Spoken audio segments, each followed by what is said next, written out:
اعوذ باللہ من الشیطان الرجیم بسم اللہ الرحمن الرحیم رب اشرح لی صدری ویسر لی امری واحلل عقدۃ من لسانی یفقہوا قولی واجعل لی وزیرا من اہلی۔ السلام علیکم ورحمۃ اللہ وبرکاتہ۔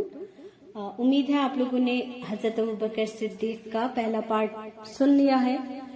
الحمدللہ انشاءاللہ تعالی آج ہم اس سے آگے بات کریں گے۔ جتنی باتیں میں نے پچھلی کلاس میں کہی تھی ان کو دوبارہ اپنے ذہن میں دہرا لیجئے گا، کیونکہ تبھی یہ تمام باتیں ہمارے سمجھ میں بہتر طریقے سے آ پائیں گی انشاءاللہ۔ حضرت ابوبکر صدیق رضی اللہ عنہ یہ صحابی رسول ہیں اور ہمارے لیے بہت باعزت ہے، ہمارے لیے بہت زیادہ قدر کے لائق ہیں، اور انشاءاللہ تعالی ہم اللہ سے دعا کریں گے، ہم اللہ سے امید رکھیں گے کہ اللہ تعالی ہم سے راضی ہو جائے، ہمیں جنت الفردوس عطا فرمائے اور ہمیں حضرت ابوبکر صدیق رضی اللہ عنہ سے ملاقات کرنے کا موقع بھی عطا فرمائے، ہے نا۔ تو دنیا میں ہمارے پاس ان کی سیرت یعنی بائیوگرافی موجود ہے اور ہم بڑے خوش نصیب ہیں، آپ سب بہت خوش نصیب ہیں کہ حضرت ابوبکر صدیق کو آپ سن رہے ہیں، سمجھنے کی کوشش کر رہے ہیں۔ وہ حضرت ابوبکر صدیق جو رسول اللہ صلی اللہ علیہ وسلم کے دوست تھے۔ حضرت ابوبکر صدیق عادت میں، کوالٹی میں اور ایسے سمجھ لیں کہ وہ مزاج میں رسول اللہ صلی اللہ علیہ وسلم ہی کی طرح تھے۔ ان کا بھی مزاج نرم تھا، وہ کم بولتے تھے اور بہت ذہین تھے، بہت زیادہ محبت کرنے والے تھے، اور حضرت ابوبکر صدیق رسول اللہ صلی اللہ علیہ وسلم سے بہت محبت کرتے تھے۔ وہ ان کے بچپن کے دوست تھے اور اسی وجہ سے جب اللہ نے انہیں نبی بنایا تو اللہ کے رسول صلی اللہ علیہ وسلم نے حضرت خدیجہ تو ان کے گھر میں رہتی تھی، ان کی وائف تھی، وہ ساری چیزیں دیکھ رہی تھی، آپ کا غار حرا سے آنا اور ڈر جانا۔ تو حضرت خدیجہ رضی اللہ عنہ سب سے پہلی خاتون تھی جنہوں نے اسلام قبول کیا، لیکن جب اللہ کے رسول صلی اللہ علیہ وسلم کو اس بات کا احساس ہو گیا کہ اللہ نے انہیں ایک ذمہ داری دی ہے اور اسے کسی سے شیئر بھی کرنا پڑے گا، بتانا پڑے گا، تو انہوں نے حضرت ابوبکر صدیق کو بتایا۔ حضرت ابوبکر صدیق کو جیسے ہی بتایا انہوں نے کوئی بھی ہیزیٹیشن نہیں دکھایا، کوئی جھجک نہیں دکھائی اور انہوں نے اسلام قبول کر لیا۔ رسول اللہ صلی اللہ علیہ وسلم فرماتے ہیں کہ میں نے جس کسی کو بھی اسلام کی دعوت دی اس کے اندر تھوڑی سی جھجک محسوس کی سوائے ابوبکر کے، تو اس سے کسی اور کی اہمیت کم نہیں ہو جاتی بلکہ حضرت ابوبکر صدیق رضی اللہ عنہ کی بہت بڑھ جاتی ہے۔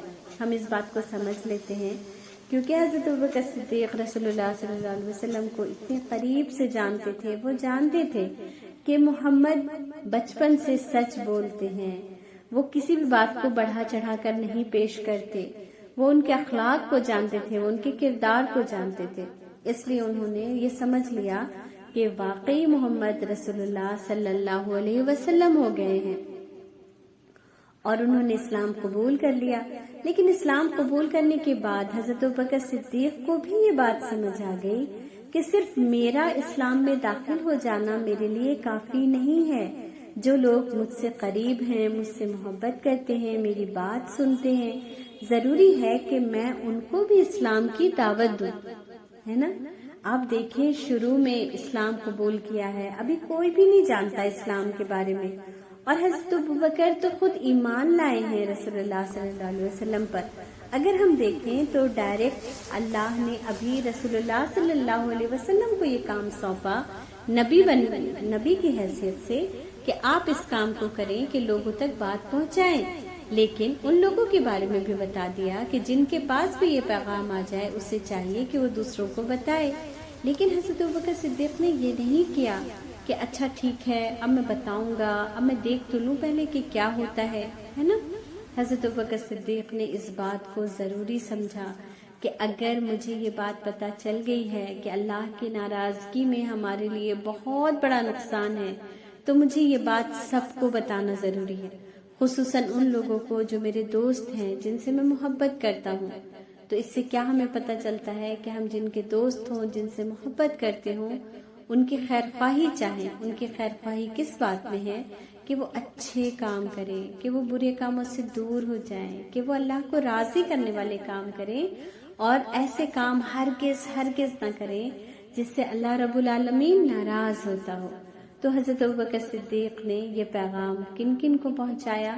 حضرت سعد بن ابی وقاص کو، حضرت عثمان بن عفان کو، حضرت عبید بن زید کو، حضرت طلحہ بن عبید اللہ کو، اور اس طرح سے حضرت ابوبکر صدیق کے ذریعے تقریباً 9 لوگوں نے اسلام قبول کیا، اور ابھی یہ تعداد بہت چھوٹی تھی، ہے نا؟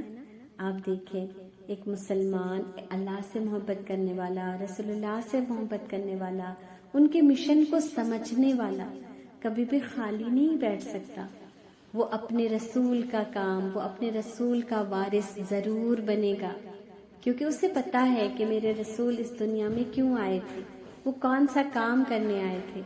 تو ایسا کیسے ہو سکتا ہے کہ آپ کسی سے محبت کریں اور اس کے کام کو آگے نہ بڑھائیں، ہے نا؟ پھر حضرت ابوبکر صدیق رضی اللہ عنہ اور اللہ کے رسول صلی اللہ علیہ وسلم اور دیگر اور بھی لوگ اسلام کی دعوت دیتے رہے لوگوں کو۔ جیسے جیسے مکے میں اسلام پھیل رہا تھا، لوگ ایک دوسرے کو ستا رہے تھے۔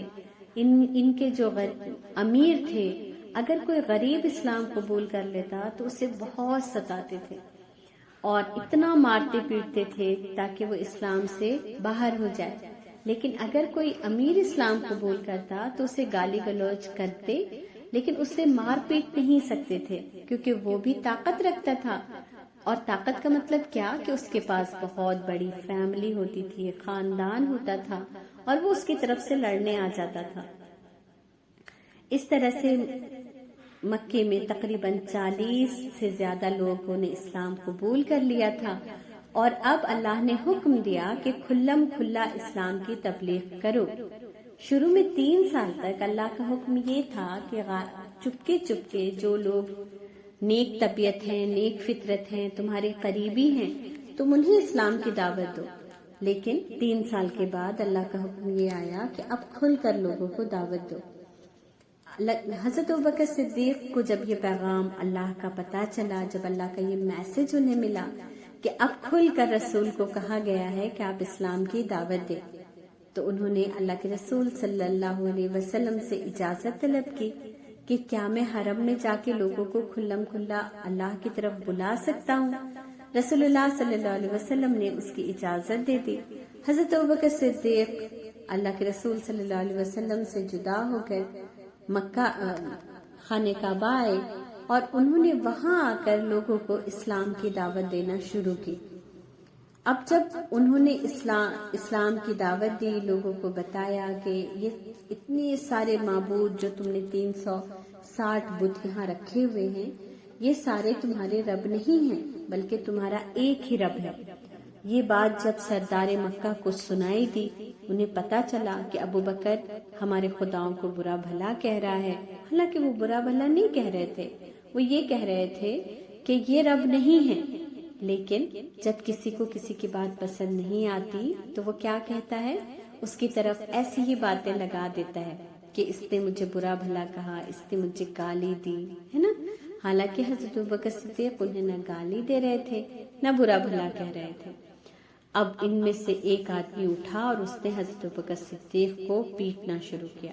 اس کی دیکھا دیکھی بہت سارے لوگوں نے حضرت ابوبکر صدیق کو بہت مارا، اتنا مارا کہ حضرت ابوبکر صدیق کا چہرہ خون سے تر ہو گیا۔ کچھ لوگوں نے انہیں بچایا اور انہیں لے کر ان کی ماں کے پاس لائے۔ ماں نے جب بیٹی کی یہ حالت دیکھی تو انہیں بہت دکھ ہوا۔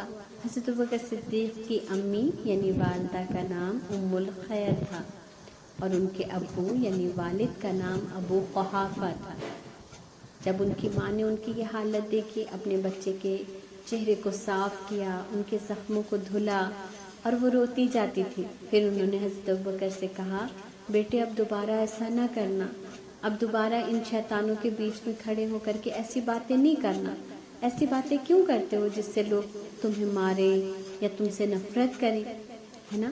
کوئی بھی ماں یہ نہیں چاہتی کہ اس کے بچے کو کوئی مارے، کوئی اتنا زیادہ نقصان پہنچائے، اور حالانکہ حضرت ابوبکر صدیق تو اتنے بڑے تھے، پھر ان کی ماں کو کتنا برا لگا ہوگا، ہے نا؟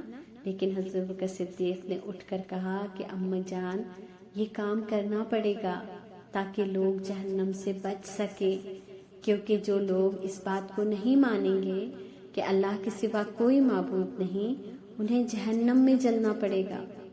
تو ان کی ماں گھبرا گئی۔ پھر انہوں نے اپنی ماں کو اسلام کی دعوت دی، انہیں بتایا کہ اللہ ہم سے کتنی محبت کرتا ہے، اللہ نے ہمارے پاس ایک رسول بھیجا ہے اور وہ رسول میرا دوست ہے۔ حالانکہ ان کی ماں کو وہ پہلے بھی دعوت دے چکے تھے، لیکن وہ بات ہوتی ہے نا کہ جب آپ کے دل میں کوئی بات اثر کرنی ہو تو اس کا ایک اپنا الگ ہی ٹائم ہوتا ہے، اور اللہ نے وہ سارے موقع رکھے ہوئے ہیں لوگوں کے لیے۔ تو جب حضرت ابوبکر صدیق نے اپنی ماں کو اتنی محبت سے اور اتنی تکلیف میں بھی اپنا پیغام دیا، اپنا میسج دیا، تو ماں سمجھ گئی کہ یہ میسج حق ہے اور یہ مجھے مان لینا چاہیے۔ تو ماں نے کہا کہ اچھا ٹھیک ہے، تم ٹھیک ہو جاؤ، پھر میں اور تمہارے دوست کے پاس چلیں گے۔ حضرت ابوبکر صدیق نے کہا نہیں، ہم آج رات ہی چلیں گے۔ اور پھر وہ اپنی ماں کو لے کر رسول اللہ صلی اللہ علیہ وسلم کے پاس آئے، جہاں رسول اللہ صلی اللہ علیہ وسلم نے ایک مدرسہ قائم کر لیا تھا دارالارقم میں، ارقم بن ارقم کے گھر میں۔ جب آپ سب نے سیرت رسول اللہ صلی اللہ علیہ وسلم کیا تھا تو میں نے اس کے بارے میں آپ لوگوں کو ڈیٹیل بتائی تھی۔ اگر آپ کے پاس نوٹس ہیں تو اپنے نوٹس کو ایک بار چیک کریں، آپ کو پتہ چل جائے گا کہ دارالارقم سب سے پہلا مدرسہ تھا جو اسلام کے نام پر وجود میں آیا، ہے نا؟ پھر وہاں گئے تو اللہ کے رسول صلی اللہ علیہ وسلم نے جب ان کی والدہ کو دیکھا تو کہا ابوبکر آج اپنی والدہ کے ساتھ آئے ہو؟ انہوں نے کہا یا رسول اللہ یہ اسلام قبول کرنا چاہتی ہیں، آپ انہیں اسلام کی دعوت دیں۔ رسول اللہ صلی اللہ علیہ وسلم نے انہیں سلام کیا اور پھر ان کو کلمہ پڑھایا اور اس کا مطلب بھی سمجھایا۔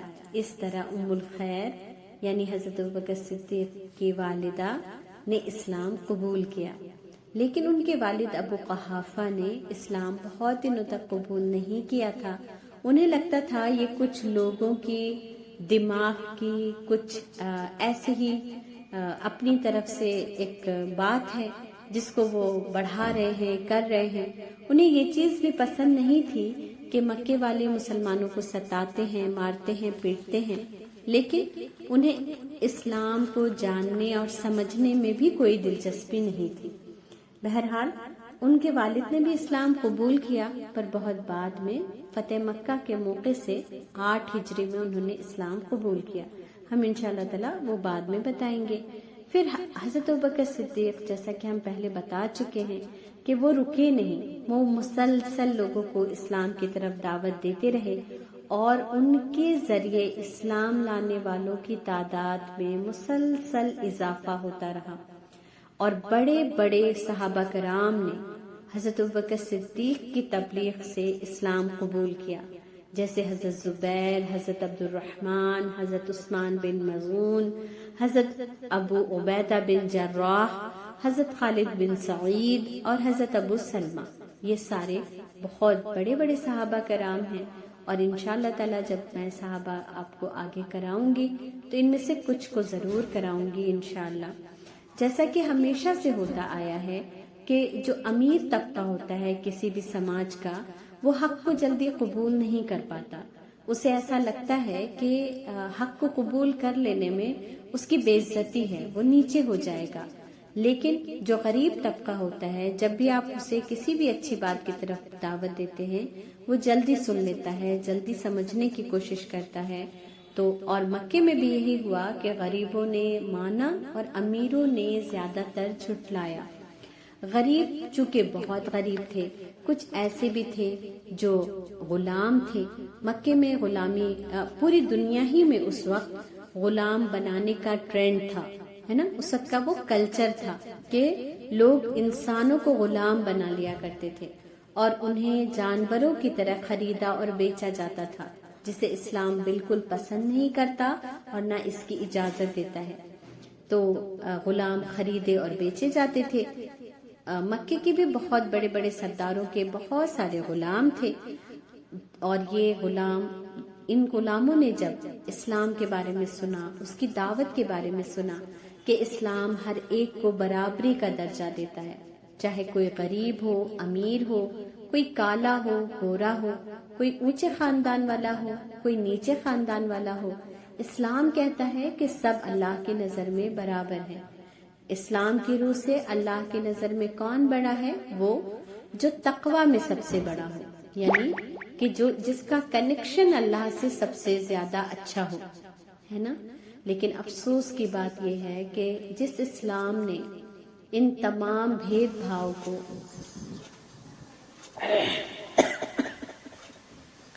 ان تمام جات برادری کے جو اونچ نیچ کا کانسیپٹ تھا، اس کو ختم کرنے اسلام آیا تھا، اس نے ختم کر دیا تھا۔ آج مسلمانوں میں یہ بیماری اتنی زیادہ پائی جاتی ہے، میں یہ نہیں کہوں گی کہ سب سے زیادہ پائی جاتی ہے، کیونکہ ہم جس ملک میں رہتے ہیں اس ملک میں برہمن، یہ ساری بیماریاں اس سے زیادہ ہیں، اور ہم نے انہی سے اڈاپٹ کر لیا ہے۔ اس کا اسلام سے کوئی رشتہ نہیں ہے۔ اسلام ہمیں بتاتا ہے کہ امیر، غریب، صفائی کرنے والا، آفس میں بیٹھنے والا، تخت پر بیٹھنے والا، وہ سب جب مسجد میں داخل ہوں گے تو ایک ساتھ ایک صف میں نماز ادا کریں گے، اور ان کا امام وہ ہوگا جو سب سے زیادہ قرآن کا یاد رکھنے والا ہوگا، اللہ سے ڈرنے والا ہوگا۔ تو یہی چیز تھی جس نے مکہ کے غلاموں کو وہ کیا تھا، مرعوب کیا تھا۔ مکہ کے غلام اسی سے متاثر ہوئے تھے، ہے نا، انسپائر ہوئے تھے، اور انہوں نے پھر اسلام قبول کیا۔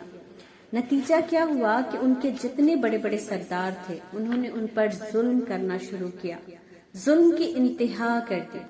انہیں گرم پتھر پر لٹاتے، انہیں تپتے ریگستان میں گھسیٹتے تھے، ان سے بہت زیادہ کام لیتے تھے، ان سے رات رات بھر مزدوری کرواتے تھے، اور بہت سارے غلام ایسے تھے جنہوں نے ان تمام مشکلوں کو برداشت کیا، لیکن اس کے باوجود اسلام کو نہیں چھوڑا۔ اب اس میں دیکھیں آپ حضرت ابوبکر صدیق کا کردار، کہ حضرت ابوبکر صدیق کو جب بھی کوئی غلام اپنے مالک سے ستایا ہوا ملتا تو وہ اس کے مالک سے اسے خرید لیتے تھے، اس کے مالک سے کہتے کہ تم اسے بیچ دو، میں خریدوں گا۔ اور چونکہ غلام خریدے اور بیچے جاتے تھے تو لوگ اتنی بڑی رقم بتاتے حضرت ابوبکر صدیق کو، جو کہ اس غلام کا 2/3 پارٹ زیادہ ہوتا تھا، پھر بھی حضرت ابوبکر صدیق اپنے مسلمان بھائیوں کو آزاد کراتے، ان کے پیسے ادا کرتے خود، اور انہیں آزاد کر دیتے تھے اللہ کے لیے۔ اسی طرح سے ایک بار انہوں نے دیکھا کہ عقبہ بن معیط حضرت بلال رضی اللہ تعالیٰ عنہ پہ بہت زیادہ ظلم کیا کرتا تھا، اور جب اس نے دیکھا کہ حضرت بلال کا ان کے پاس رہنا بہت مشکل ہو گیا ہے، اور وہ ان کو ریگستان میں گھسیٹ رہا تھا، اور حضرت بلال سے کہہ رہا تھا کہ تم کہو کہ اللہ ایک نہیں ہے، تو حضرت بلال کہتے جاتے تھے احد احد احد احد، یعنی وہ اللہ ایک ہے، اللہ ایک ہے، وہ کہتے جا رہے تھے۔ حضرت ابوبکر صدیق نے جب یہ دیکھا تو ان کی آنکھوں میں آنسو آ گئے، اور انہوں نے امیہ سے جا کر کہا کہ میں اسے منہ مانگی رقم پہ خریدنے کو تیار ہوں۔ امیہ نے بہت بڑی رقم بتائی، حضرت ابوبکر صدیق نے ان کو منہ مانگا پیسہ دیا اور حضرت بلال کو آزاد کرا لیا، ہے نا۔ حضرت بلال غلام تھے، لیکن حضرت ابوبکر انہیں سیدنا بلال کہتے تھے، ہے نا۔ یہ اسلام سکھاتا ہے ہمیں، کیوں؟ کیونکہ حضرت ابوبکر صدیق جانتے تھے کہ بلال کا مقام اللہ کی نظر میں بہت بڑا ہے، کیونکہ بلال تو اللہ سے، رسول اللہ صلی اللہ علیہ وسلم سے بہت زیادہ محبت کرتے ہیں۔ آپ دیکھیں جب انہیں ریگستان میں لٹایا جا رہا تھا تو انہوں نے یہ نہیں کہا کہ چلو میں کہہ دیتا ہوں کہ اللہ سب سے بڑا نہیں ہے، ہے نا؟ انہوں نے تو ثبوت دیا تھا اپنی محبت کا، اور اس کی قدر اللہ نے بھی کی اور حضرت ابوبکر صدیق نے بھی کی۔ انہوں نے اتنا زیادہ پیسہ دے کے امیہ سے حضرت بلال کو خرید لیا اور انہیں اللہ کے لیے آزاد کر دیا۔ تو حضرت ابوبکر صدیق کے پاس بہت سارا پیسہ تھا، وہ کپڑے کی تجارت کرتے تھے اور ان کے پاس بہت سیونگ تھی۔ علماء لکھتے ہیں کہ ان کے پاس 40,000 درہم تھا، جو کہ بہت بڑی رقم ہوتی ہے آج کے ڈیٹ میں بھی، اور وہ سارا پیسہ انہوں نے غلاموں کو آزاد کرانے میں ختم کر دیا۔ جب اس بات کے بارے میں پتہ چلا ان کے والد یعنی ابو قحافہ کو، تو انہوں نے کہا، اے بیٹے، میں نے سنا ہے کہ تم غریبوں، کمزور لوگوں کو آزاد کرا رہے ہو، کیا ہی اچھا ہوتا اگر تم کچھ تندرست لوگوں کو آزاد کراتے تو وہ تمہارے کام آتے۔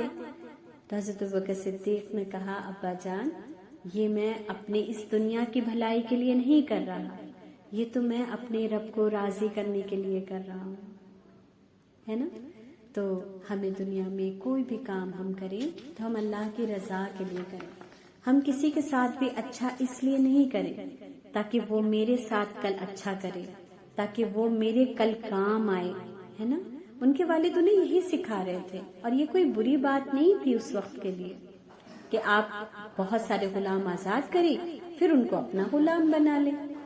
لیکن حضرت ابوبکر صدیق نے یہ نہیں کیا۔ حضرت ابوبکر صدیق نے سارے غلام آزاد کر دیے اپنے رب کو راضی کرنے کے لیے، کیونکہ وہ سارے کے سارے غلام مسلمان تھے۔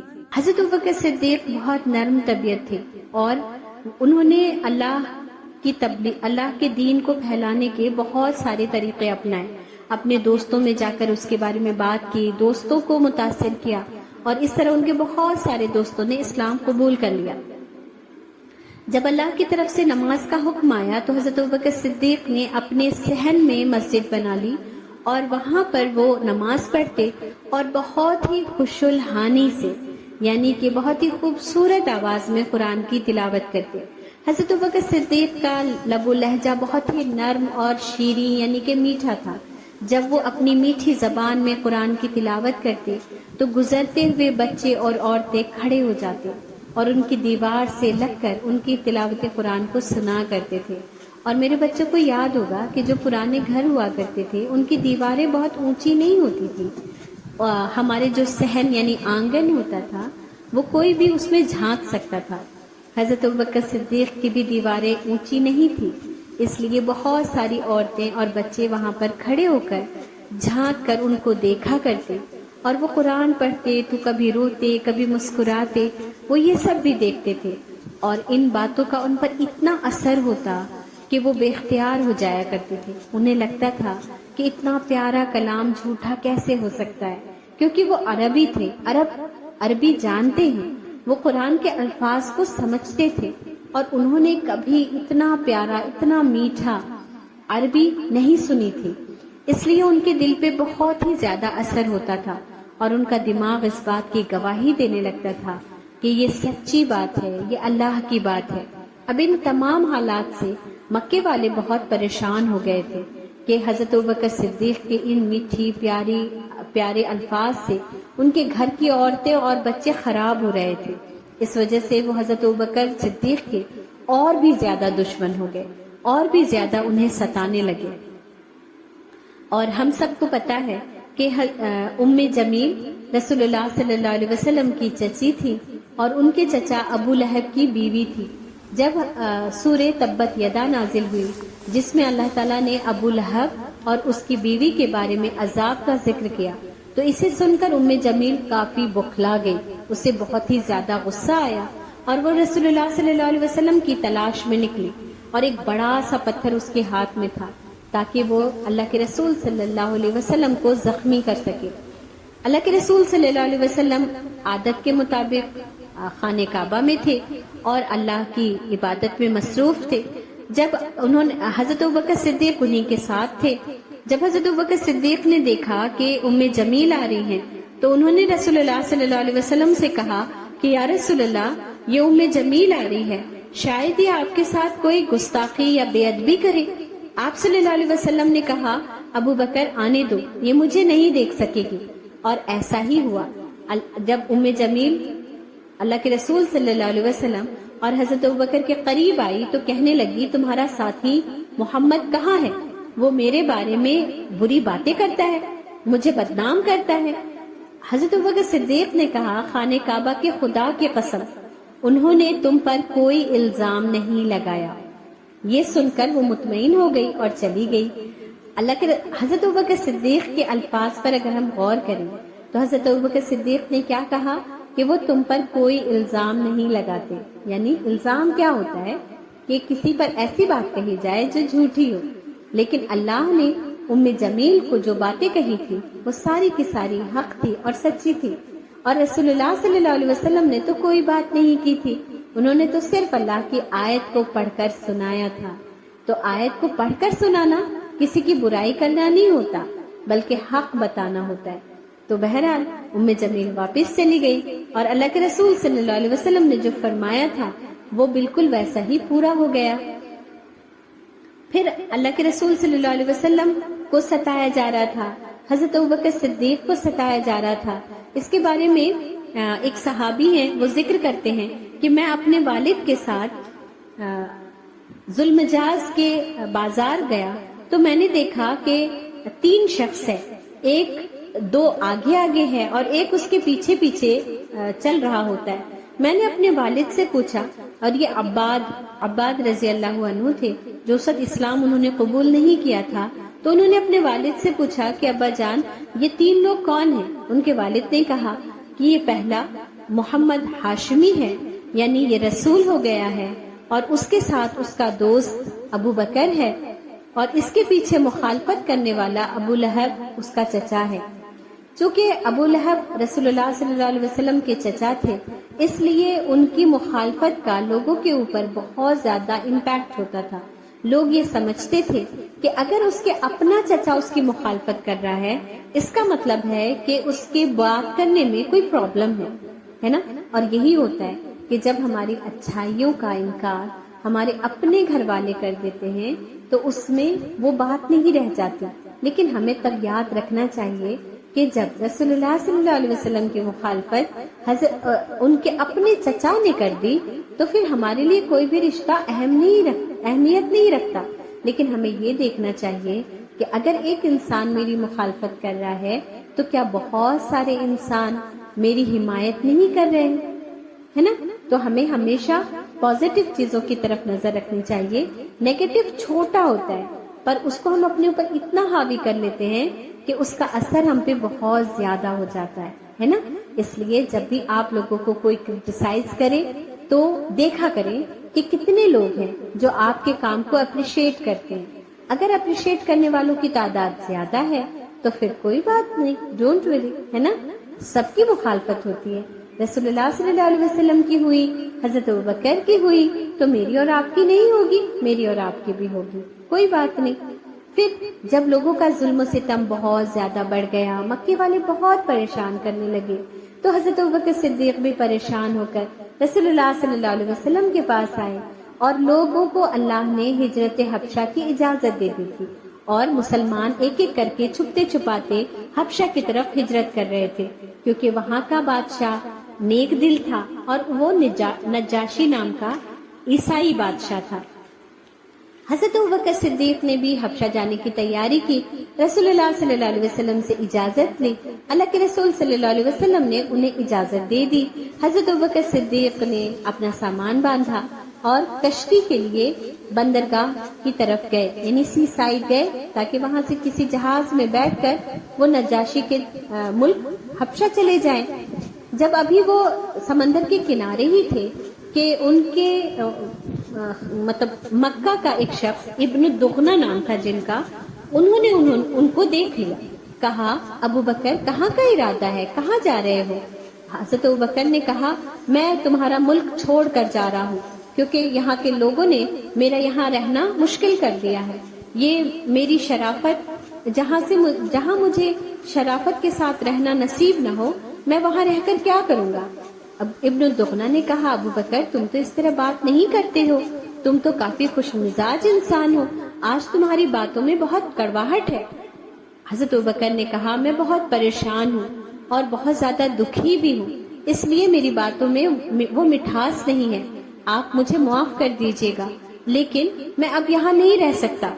پھر ابن دغنہ کو حضرت ابوبکر صدیق نے ساری بات بتائی کہ انہوں نے اسلام قبول کر لیا ہے، وہ اب اللہ کی عبادت کرتے ہیں، لوگوں کو اللہ کی طرف بلاتے ہیں، تو لوگ ان پر ظلم کرتے ہیں اور ان کے لیے اللہ کی عبادت کرنا لوگوں نے مشکل کر دیا ہے، اس لیے وہ اب اس ملک کو چھوڑ کر جا رہے ہیں جہاں وہ 45 سال یعنی 45 سال رہے ہیں۔ اب انہیں مجبوراً اس ملک کو چھوڑنا پڑ رہا ہے، اس لیے کیونکہ انہوں نے اسلام قبول کر لیا ہے۔ ابن دغنہ کو یہ بات اچھی نہیں لگی اور انہوں نے کہا کہ تمہارے جیسا شریف انسان اگر مکہ میں نہیں رہ سکا تو پھر مکے والوں کے لیے بہت ہی بے عزتی کی بات ہے، چلو میں لوگوں سے بات کروں گا اور تم مکے میں ہی رہو گے۔ وہ انہیں منا کر مکہ لے آئے اور لوگوں میں یہ اعلان کیا کہ آج سے جو ابوبکر کا دشمن وہ میرا دشمن، اور کوئی بھی اگر ابوبکر کی طرف ہاتھ بڑھائے گا تو اسے یاد رکھنا ہوگا کہ اسے مجھ سے لڑنا ہوگا۔ اس طرح سے قریش مکہ میں ابن دغنہ کی کافی اہمیت تھی، لوگ اسے بہت اچھا انسان سمجھتے تھے، اس لیے ان کے اوپر ابن دغنہ کی باتوں کا بہت اثر ہوا۔ پر قریش کے کچھ بڑے لوگ ابن دغنہ کے پاس آئے اور ان سے کہا کہ بس ابوبکر سے کہو کہ اپنے صحن میں اللہ کی عبادت نہ کرے، وہ قرآن کھلے میں نہ پڑھے، اس سے ہمارے بچے اور ہماری عورتیں خراب ہو رہی ہیں، اس لیے اسے کہو کہ وہ گھر کے اندر جو چاہے کرے، ہم اسے کچھ نہیں کہیں گے۔ حضرت ابوبکر صدیق کو ابن دغنہ نے یہ بات سمجھا دی، حضرت ابوبکر صدیق نے سر جھکا لیا، اوکے ٹھیک ہے۔ پھر لیکن وہ حضرت ابوبکر صدیق تھے، اللہ کے سچے پکے والے بندے، وہ کب تک اپنے رب کی عبادت چپکے چپکے کر سکتے تھے؟ پھر انہوں نے کیا کیا، اپنے صحن میں نہیں بلکہ صحن اور برآمدے کے پاس انہوں نے ایک چبوترا بنایا اور اب وہ وہاں پر اللہ کی عبادت کرتے اور پھر خوش الحانی سے میٹھی آواز میں بیوٹیفل وائس میں وہ قرآن کی تلاوت کیا کرتے تھے۔ اب آواز تو اب بھی باہر جا رہی تھی، لوگوں نے جب اس آواز کو سنا تو پھر رکنا شروع ہو گئے، اور اس طریقے سے مکے والوں نے جو اعتراض کیا تھا کہ ابوبکر کو سمجھا دو کہ وہ قرآن کی تلاوت کھلے میں نہ کرے، اب مکے والے دوبارہ پریشان ہو گئے اور انہوں نے جا کے ابن دغنہ سے شکایت کی کہ ابوبکر پھر سے اسی طرح سے صحن میں عبادت کرنے لگا ہے، اس کی آواز باہر تک آتی ہے۔ ابن دغنہ ابوبکر کے پاس آئے اور کہا ابوبکر لوگ تمہارے بارے میں شکایت کر رہے ہیں، میں نے تمہیں سمجھایا تھا کہ تم باہر عبادت نہیں کرو گے۔ حضرت ابوبکر نے کہا دیکھ لو میں صحن میں عبادت نہیں کرتا، میں تو اپنے گھر کے اندر ہی کرتا ہوں، اپنے برآمدے ہی میں یہ چبوترا ہے میرا بنا ہوا جہاں پر میں اللہ کی عبادت کرتا ہوں۔ ابن دغنہ کا منہ کھلا کا کھلا رہ گیا اور اس نے کہا ہاں بات تو یہ ٹھیک کر رہا ہے، یہ تو اندر ہے۔ اب اس نے کہا ابوبکر تم اگر اس طرح کرو گے تو پھر میں تمہاری حمایت نہیں کر سکتا۔ حضرت ابوبکر نے کہا کہ مجھے تمہاری حمایت کی کوئی ضرورت نہیں، میں اپنے خدا اور اس کے رسول کے سہارے بہت خوش ہوں، ہے نا، اور جاؤ تم اپنی حمایت مجھ سے واپس لے لو، میرے لیے اللہ کی حمایت کافی ہے۔ اور اس طریقے سے حضرت ابوبکر صدیق پھر کھلے میں اللہ کی عبادت کرنے لگے۔ اللہ نے حضرت ابوبکر صدیق اللہ کے رسول صلی اللہ علیہ وسلم کے ساتھ اسلام کی تبلیغ کیسے ہو، لوگوں تک بہتر طریقے سے بات کیسے پہنچائی جائے، اس کے بارے میں ہمیشہ ہر روز مشورہ کیا کرتے، بات چیت کیا کرتے اور سر جوڑ کر مسلمانوں کی فلاح کے لیے کیسے کام کیا جائے، اس کے لیے بات چیت میں حضرت ابوبکر صدیق ہمیشہ رسول اللہ صلی اللہ علیہ وسلم کے ساتھ ساتھ ہوتے تھے۔ اللہ تعالیٰ نے جتنے احکام اللہ کے رسول پر اتارے اس سب کو حضرت ابوبکر صدیق نے سب سے پہلی فرصت میں اس پر عمل کیا، اور وہ اللہ کے رسول صلی اللہ علیہ وسلم کے ہر کام میں ان کے ساتھ تھے، دعوت کے کام میں، عبادت میں، لوگوں سے بات چیت کرنے میں، لوگ جو رسول اللہ صلی اللہ علیہ وسلم پر ظلم کرتے اس سے اللہ کے رسول صلی اللہ علیہ وسلم کو بچانے میں، ان کا دفاع کرنے میں حضرت ابوبکر صدیق سب سے آگے تھے، اس لیے وہ حضرت ابوبکر صدیق تھے وہ رسول اللہ صلی اللہ علیہ وسلم کے اسی لیے سچے دوست تھے۔ رسول اللہ صلی اللہ علیہ وسلم کی حضرت ابوبکر صدیق سے بہت اچھی دوستی تھی، اور پھر یہ دوستی رشتہ داری میں کیسے بدلی؟ اس طرح بدلی کہ جب حضرت خدیجہ رضی اللہ تعالیٰ عنہا کا انتقال ہو گیا تو پھر اللہ کے رسول صلی اللہ علیہ وسلم کے دوسرے نکاح کی ان کے گھر والوں کو فکر ہوئی، اور پھر حضرت خدیجہ کے بعد ان کا پہلا نکاح حضرت سودا رضی اللہ تعالیٰ عنہا سے ہوا، اور پھر حضرت عائشہ جو کہ اس 6 سال کی تھی اور حضرت ابوبکر صدیق کی بیٹی تھی، اور ان کا رشتہ ایک مکے کے کسی شخص سے لگا ہوا تھا، تو پھر اللہ کے رسول صلی اللہ علیہ وسلم نے حضرت عائشہ کے لیے اپنا رشتہ حضرت خولہ رضی اللہ تعالیٰ عنہ کے ذریعے بھیجا۔ حضرت ابوبکر کی وائف کا نام ام رومان تھا، انہوں نے اس بارے میں حضرت ابوبکر کو بتایا کہ رسول اللہ صلی اللہ علیہ وسلم کا رشتہ حضرت عائشہ کے لیے آیا ہے، لیکن ہم تو جبیر کے لیے مطعم کو وعدہ کر چکے ہیں، یعنی جبیر مطعم کے بیٹے تھے، تو مطعم کو ہم وعدہ کر چکے ہیں، اور مطعم بھی مکی کے سرداروں میں سے تھے، تو اس لیے حضرت ابوبکر نے کہا ٹھیک ہے، میں مطعم سے ایک بار معلوم کر کے آتا ہوں کہ کیا وہ اس رشتے کو نکاح کے بندھن میں باندھنا چاہتا ہے، اور وہ مطعم کے پاس گئے۔ مطعم نے کہا تمہاری بیٹی بے دین ہو گئی ہے، اور مجھے خطرہ ہے کہ کہیں تمہاری بیٹی آ کر میرے گھر کے دوسرے لوگوں کو بھی بے دین نہ کر دے، اس لیے میری طرف سے یہ رشتہ ختم سمجھو۔ اور اس طرح سے حضرت عائشہ کا رشتہ مطعم بن عدی کے بیٹے جبیر سے ختم ہو گیا، اور رسول اللہ صلی اللہ علیہ وسلم کے لیے حضرت ابوبکر صدیق نے ہاں کر دی، اور اللہ کے رسول صلی اللہ علیہ وسلم کا اس طرح سے نکاح حضرت عائشہ رضی اللہ عنہا سے ہو گیا۔ حضرت عائشہ رضی اللہ عنہ سے اللہ کے رسول صلی اللہ علیہ وسلم کا نکاح ہوا۔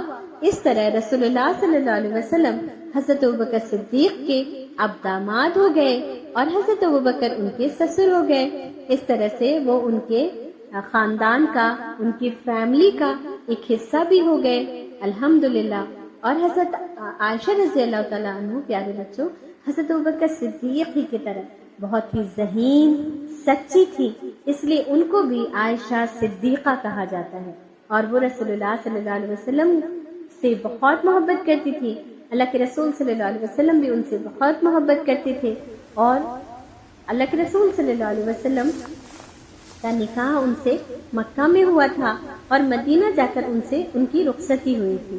لیکن اب اللہ کے رسول صلی اللہ علیہ وسلم سے حضرت ابوبکر کی صرف دوستی نہیں تھی، بلکہ ان کی اب ان کے ساتھ رشتہ داری بھی تھی۔ پھر اس کے بعد جب مکے میں مسلمانوں پر ظلم بڑھتا گیا تو اللہ نے پھر مسلمانوں کو مدینہ کی طرف ہجرت کرنے کا بھی حکم دیا، جیسا کہ آپ لوگ سیرت رسول اللہ صلی اللہ علیہ وسلم میں سن چکے ہیں کہ پہلی بیعت عقبہ ہوئی، مدینہ سے لوگ آئے، اللہ کے رسول صلی اللہ علیہ وسلم نے انہیں اسلام کی دعوت دی، تو پھر دوسری بیعت عقبہ ہوئی، مدینہ سے لوگ آئے اور انہوں نے رسول اللہ صلی اللہ علیہ وسلم کو مدینہ آنے کا آفر دیا۔ اللہ کے رسول صلی اللہ علیہ وسلم نے فرمایا کہ جلد ہی اللہ مجھے اس کی اجازت دے گا، اور پھر لیکن لوگوں کے لیے مدینہ ہجرت کرنے کے راستے کھل گئے، لوگ ایک ایک کر کے مدینہ جانے لگے۔ اللہ کے رسول صلی اللہ علیہ وسلم نے مدینہ والوں کے ساتھ مصعب بن عمیر کو ٹیچر بنا کر بھیجا، اور گھر گھر میں اسلام کا چرچا ہو گیا۔ مدینہ میں زیادہ تر لوگوں نے اسلام قبول کر لیا۔ پھر حضرت ابوبکر صدیق رسول اللہ صلی اللہ علیہ وسلم کے پاس پھر تشریف لائے، اور انہوں نے کہا یا رسول اللہ آپ مجھے مدینہ جانے کی اجازت دے دیں۔ اللہ کے رسول صلی اللہ علیہ وسلم نے فرمایا کہ اے ابوبکر جلدی نہ کرو، امید ہے کہ میرا رب مجھے بھی ہجرت کی اجازت دے گا۔ حضرت ابوبکر صدیق نے کہا یا رسول اللہ میرے ماں باپ آپ پر فدا، کیا میں بھی آپ کے ساتھ ہجرت کروں گا؟ رسول اللہ صلی اللہ علیہ وسلم نے فرمایا ہاں۔ ابوبکر رضی اللہ عنہ نے کہا یا رسول اللہ مجھے بھی ساتھ لے چلیے گا۔ اللہ کے رسول صلی اللہ علیہ وسلم نے فرمایا ہاں تم میرے ساتھ چلو گے۔ اس گفتگو کی یہ جو بات چیت ہوئی تھی اس کے 4 مہینے گزرنے کے بعد اللہ کا حکم آیا کہ اب اے نبی آپ ہجرت کر لیجیے۔ اب ہم یہیں تک اپنی اسٹوری کو سٹاپ کریں گے اور کوشچن آنسر کلاس میں کریں گے انشاءاللہ تعالی، اور آگے کی اسٹوری ہم اگلے ہفتے کریں گے انشاءاللہ۔ سبحانک اللہم و بحمدک نشہد ان لا الہ الا انت نستغفرک و نتوب الیک۔ السلام علیکم ورحمۃ اللہ وبرکاتہ۔